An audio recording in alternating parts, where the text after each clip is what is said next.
Hey guys, welcome back to our urban homestead. My name is Chelsea. If you're new here, welcome. And if you've been here a while, welcome back. I'm gonna be doing syrup, making syrup from my corn cobs. This is a very, very old recipe. Yeah, very old recipe. So I've got, normally when I do this, I do like 40 corn cobs, but I've only got 10, so we're still gonna do it.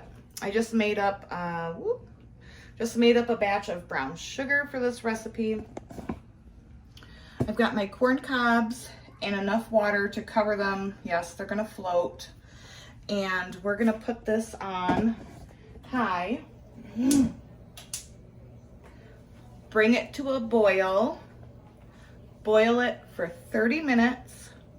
And then turn it down to a simmer for 1 hour. And after that, I will be back. All right, guys, so it has been simmering for an hour after boiling for 30 minutes. I went ahead and pulled out the cobs. These are still gonna be used. What I'm gonna do is pop these into a food saver bag, stick them in my freezer. And the next time I make soup or a stock, I'm gonna toss a couple cobs in, and that's gonna give it some wonderful flavor. So we canned the corn, we're making syrup from the cobs, and then they're gonna be used in stock. So, I mean, that's really using it to the full advantage. Now, I know some people do make corn cob jelly. I'm not really a fan of it. If you are, that's fine. You do you and I'll do me.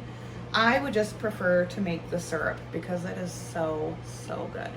Okay, so these are gonna get food savored and then into the freezer. I have, now yes, there's dishes I've been cooking and canning all day. This is not the Food Network. I have a colander onto a pan. The colander is lined with cheesecloth. I'm gonna go ahead and strain this delicious concentrated corn water. So this is actually gonna make a very small batch compared to what I'm used to.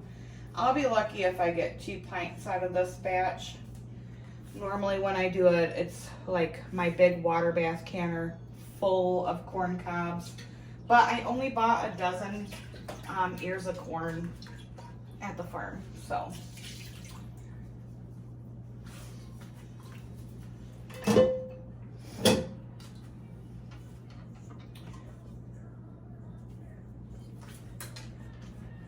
So the cheesecloth removes all of those you know, little corn cob particles that cook off from the cob, like that. You don't want, nobody likes chunky syrup, right? I know, I don't want no chunky syrup. Then this is gonna go onto my stove.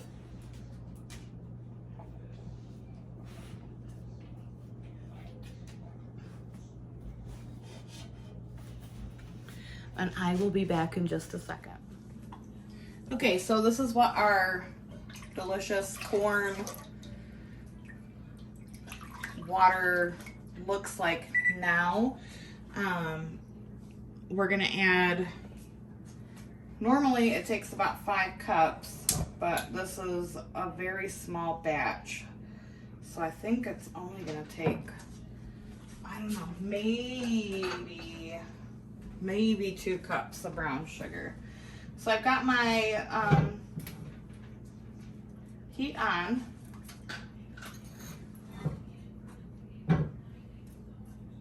I'm gonna add just 1 cup of sugar and see where that gets us. We wanna bring this to a boil. Oh, I think 1 cup is gonna be plenty. Maybe even even a bit much.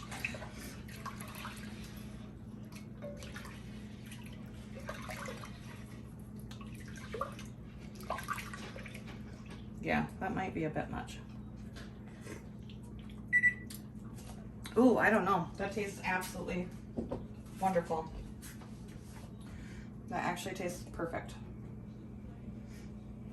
So we're gonna bring this back to a boil, and then you're gonna need a thermometer, and you want it to reach as soon as it starts, or as soon as it reaches 220 degrees, then you know you're good, and you can go ahead and shut it off.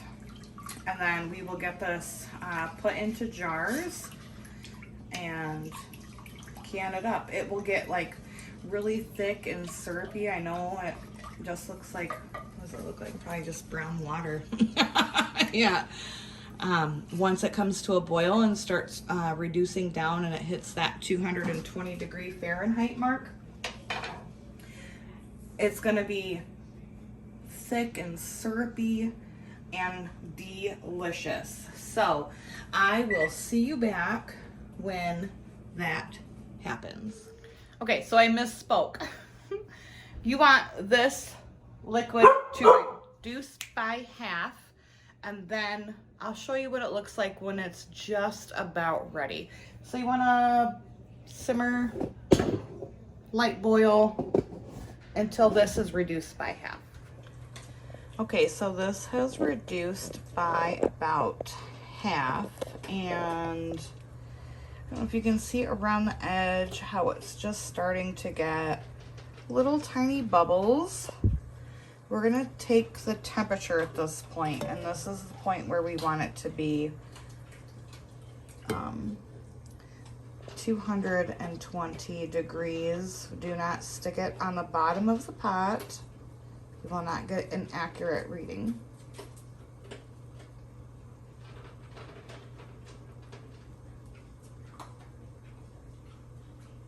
Okay, so we're very close.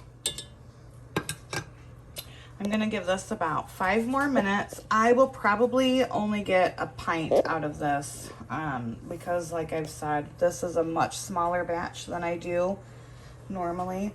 I'm gonna zoom in on these. Oh, geez.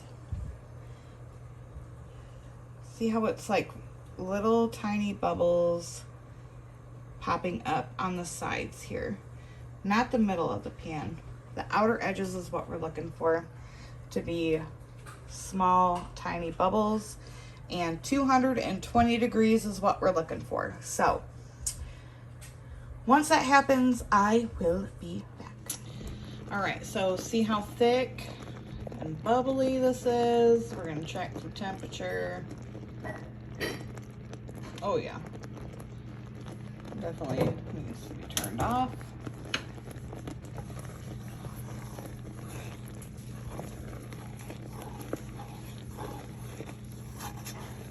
Give it a nice little stir.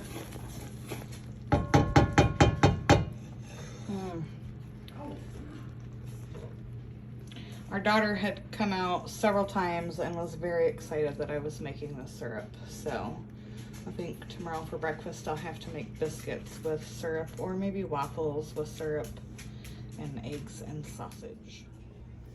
So since this is such a small batch, I'm not gonna water bath it. Normally I would water bath it for 10 minutes. But I'm just gonna pour this into an old molasses jar, and it's gonna go in the fridge. It smells so good. Thank you guys so much for watching. I hope you learned how to really stretch the most out of your corn. We canned it yesterday.